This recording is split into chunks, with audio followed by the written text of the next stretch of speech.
Atenção! Vai começar agora uma teleaula de ensaios de materiais do curso profissionalizante. Este módulo tem um total de 25 aulas. Hoje, você vai assistir a teleaula número 17.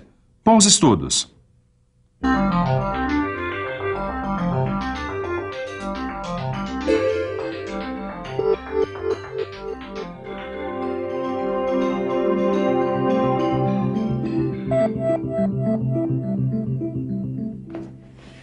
Oi, Ed, tudo bem?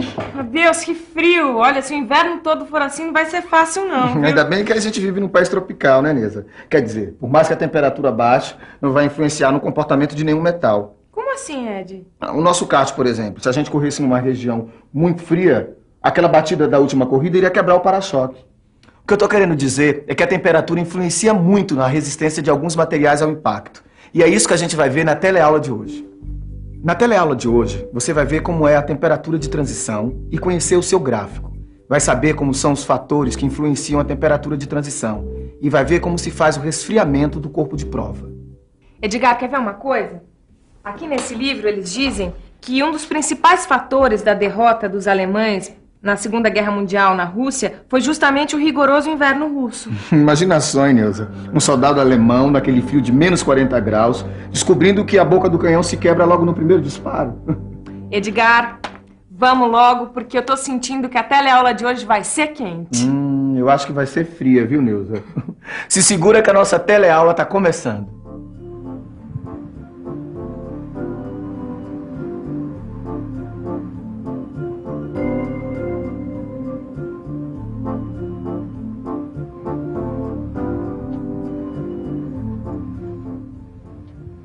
Bom, alguns materiais, como esses cilindros para gases criogênicos, trabalham em temperaturas de até menos 172 graus Celsius e estão sujeitos a choques.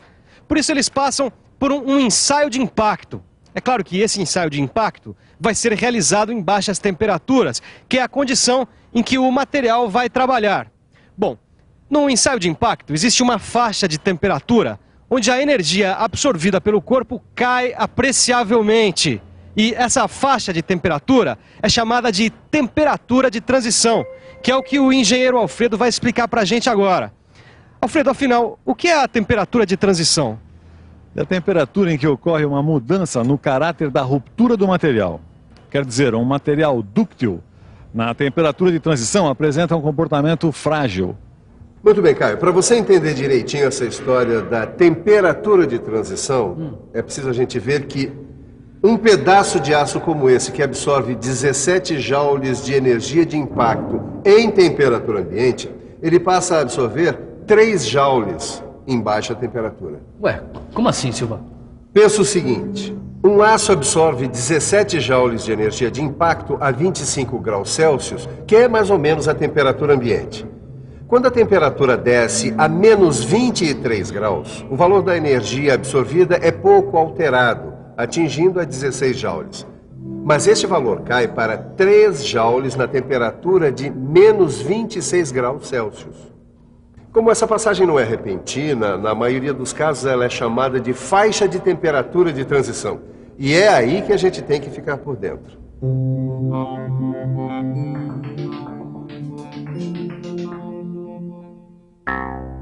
A faixa de temperatura de transição pode ser definida pelo intervalo de temperatura em que a fratura se apresenta com 70% de aspecto frágil, ou seja, fratura cristalina, e 70% de aspecto dúctil, ou fratura fibrosa. O tamanho da faixa da temperatura de transição vai variar de acordo com o material utilizado. O material só deve ser utilizado numa faixa de temperatura onde a mudança brusca do caráter da ruptura não se manifeste. E aí, Neuza? Passou frio? Mais ou menos, viu, Ed? Eu diria que meu corpo está em temperatura de transição, de frio para quente. Falando nisso, você sabia que existe um gráfico de temperatura de transição? Claro que eu sabia. Aliás, olha o que eu estou olhando. É justamente isso. Olha aqui. Indicando os valores de temperatura no eixo das abscissas e os valores de energia absorvida no eixo das ordenadas, dá para traçar a curva que mostra o comportamento do material quanto ao tipo de fratura, frágil ou dúctil. E você sabe interpretar este gráfico? Olha, A temperatura T1 corresponde à fratura 70% dúctil e 30% frágil. A temperatura T3 corresponde à fratura 30% dúctil e 70% frágil. E a temperatura T2 é o ponto onde a fratura se apresenta 50% dúctil e 50% frágil. O intervalo de temperatura de transição corresponde ao intervalo entre T1 e T3. Os metais que apresentam estrutura cristalina CFC, como o cobre, o alumínio, o níquel e o aço inoxidável austenítico, não apresentam temperatura de transição, quer dizer, os valores de impacto não são influenciados pela temperatura. Por isso, esses materiais são indicados para trabalhos de baixíssimas temperaturas.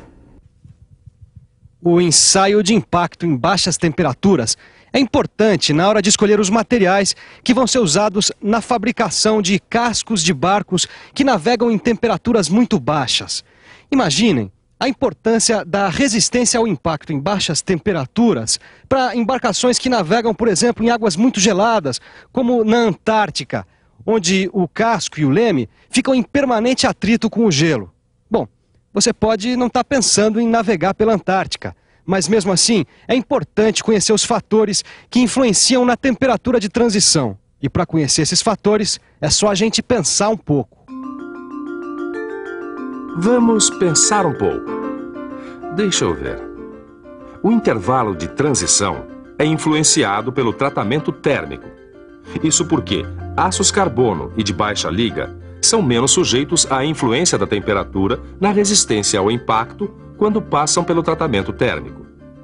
O tamanho de grãos também influencia a temperatura de transição, porque grãos grosseiros elevam a temperatura de transição e produzem fraturas frágeis, quando a temperatura é ambiente.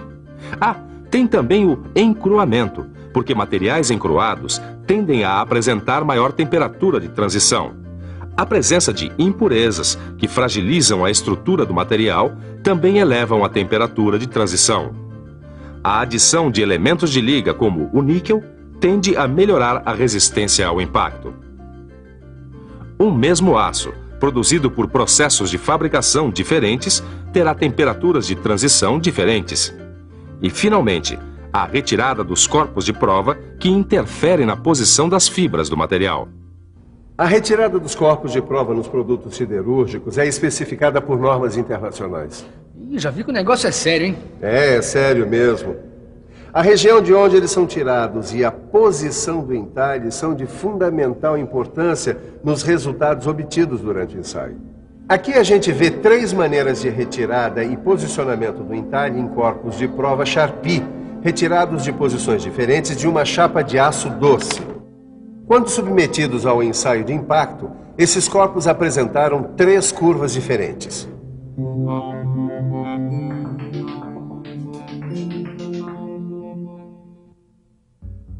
No corpo de prova A, o entalhe está transversal às fibras do material. Por isso, a curva mostra que esse foi o corpo de prova que apresentou a maior quantidade de energia absorvida. No corpo de prova C, o entalhe está no sentido da fibra e favorece o cisalhamento. Por isso, a absorção de energia foi a pior possível. O corpo de prova B também apresenta entalhe transversal, mas o entalhe atravessa o núcleo da chapa e corta todas as fibras transversalmente. A curva, então, está numa situação intermediária. Essa relação entre as curvas do gráfico permanece constante qualquer que seja a temperatura do ensaio. Edgar, para o ensaio de impacto a baixas temperaturas dar certo, o corpo de prova tem que estar gelado? Eu acho que sim, viu, Nilza? Bem gelado, viu? Mas pra gente entender como isso funciona, a gente tem que ver como é feito o resfriamento no corpo de prova. Bom, então para isso é bom a gente ficar de olho no ensaio.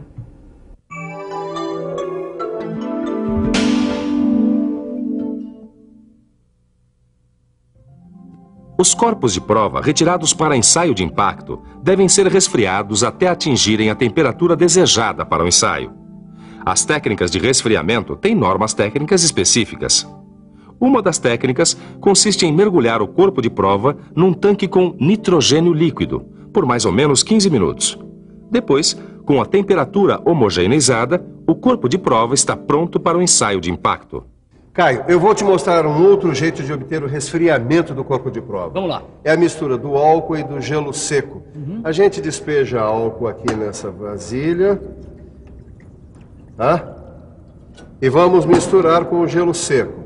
Pois bem, essa mistura vai permitir que nós consigamos temperaturas de até 70 graus Celsius abaixo de zero. Pô, fácil, né, Silvão? Mas tem uma coisa, Caio. O tempo para romper o corpo de prova após o resfriamento é de no máximo 5 segundos. O quê? Só 5 segundos para tirar o corpo de prova do recipiente e colocar na máquina de ensaio? Tem que ser muito rápido, hein, Silvão? Tem sim.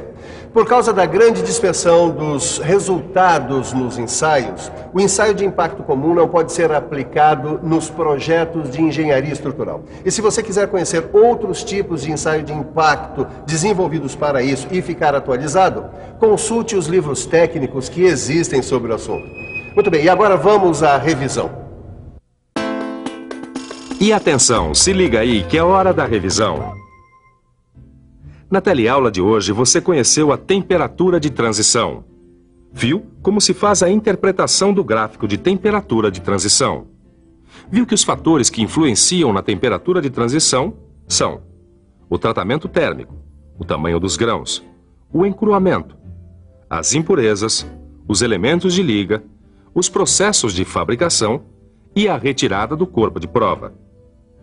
E, finalmente, viu como se faz o resfriamento do corpo de provas.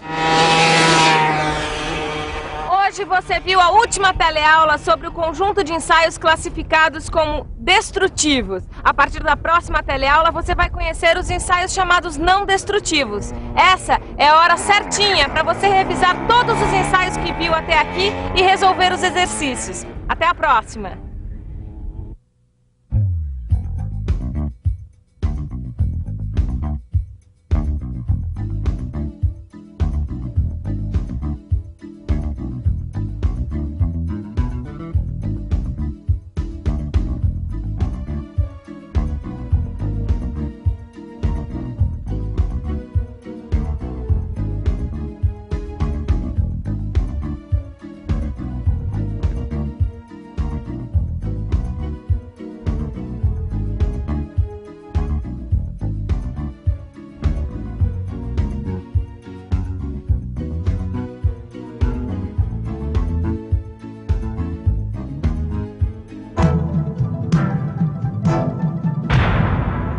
Telecurso 2000, um programa de educação do Sistema Fiesp e da Fundação Roberto Marinho.